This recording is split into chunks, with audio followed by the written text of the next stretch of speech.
우리나라 최근 이 유명 수학자들도 많이 배출되고 있고요. 또 국제 수학 올림피아 등 수학 올림피아 같은 이 굵직굵직한 대회에서 좋은 성적을 내고 있는데요.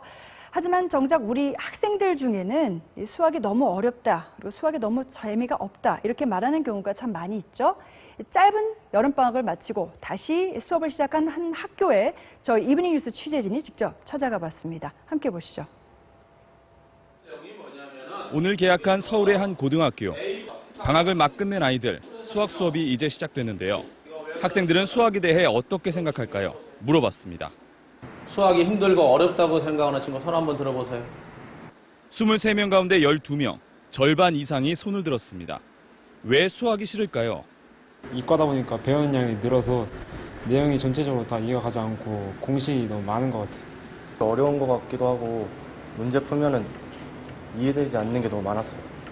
그냥 수학 시간만 들으면 졸리고 집중도 안 되고 그런 것 같아요.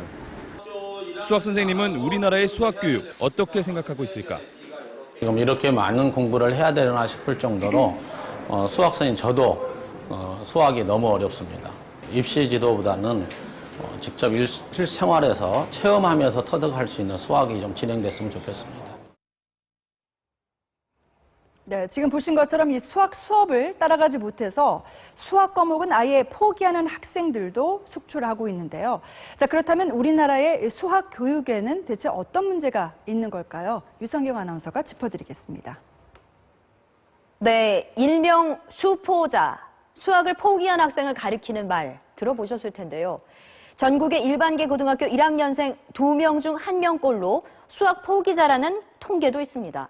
한 입시업체가 2012년 1학년 1학기 내신 성적을 분석했더니 전국의 1,600여 개 일반 고등학교 중 절반에 가까운 741개 학교의 1학년 수학 평균 점수가 100점 만점에 50점 미만인 것으로 나타났습니다.